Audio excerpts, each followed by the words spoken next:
మరి ప్రజా సంక్షేమ సుపరిపాలన 5 ఏళ్లలో పేద బడుగు బలహీన వర్గాల సంక్షేమము, అక్క చెల్లెమ్మల సంక్షేమమే ధ్యేయంగా 5 సంవత్సరాలు ప్రతి ఇంటికి సంక్షేమాన్ని అందించాం. మనము ప్రజలకి అండగా ఉంటూ ప్రజల క్షేమమే కోరిన ప్రభుత్వం ఇది. ఖచ్చితంగా మరి మనం ప్రజాక్షేత్రంలోకి వెళ్ళి ప్రజల్లో మనవంతుగా మరి పనిచేద్దాం. ఖచ్చితంగా మరి 2029 ఖచ్చితంగా మనం అధికారంలోకి వద్దాం. అందరూ ధైర్యంగా ఉండండి, పార్టీకి పనిచేయండి అని చెప్పారు. అంటే ఈ ఓటమికి గల కారణాలంటే ఇప్పుడు మన వైపు అయితే ఇప్పుడు మనం ప్రజా సంక్షేమ పాలనలో అన్ని వర్గాలకి మనం పనిచేసిన ప్రభుత్వమే ఇది. ఎక్కడ కూడా మనం ఎలాంటి మిస్టేక్స్ చేయలేదు.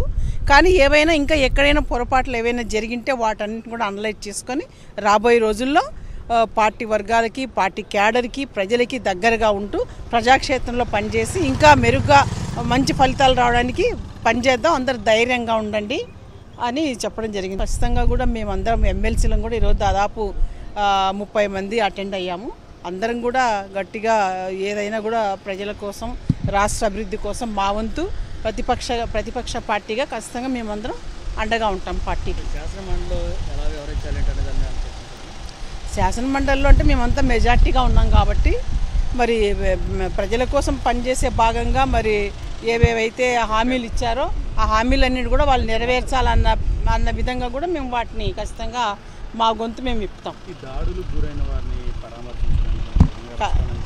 జగన్ సార్ కూడా చెప్పారు ఇప్పుడే, ఎక్కడెక్కడైతే అధికార పార్టీ వాళ్ళు ఈరోజు ఓట్లు వేసినా కూడా కొంతమందిని టార్గెట్ చేసి కొట్టడము, దారుణంగా వాళ్ళపైన దాడులు చేయటము, ఆస్తి నష్టం చేయటము, కొంతమంది పైన క్షమాపణలు చెప్పించటం, ఇవన్నీ చేస్తున్నారు కదా.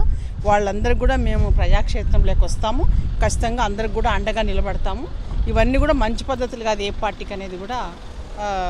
ఇది మంచి విధానం కాదు. ఇట్లా అధికారంలోకి వచ్చారు ప్రజలందరితోన ఏదో మీరు ఏం చెప్పారో ప్రజలకు ఆ పని చేయాలి. కానీ మరి ఒక పార్టీని ఈ విధంగా టార్గెట్ చేసి చేయడం అన్నది ఇది ప్రజాస్వామ్యంలో మంచిది కాదు.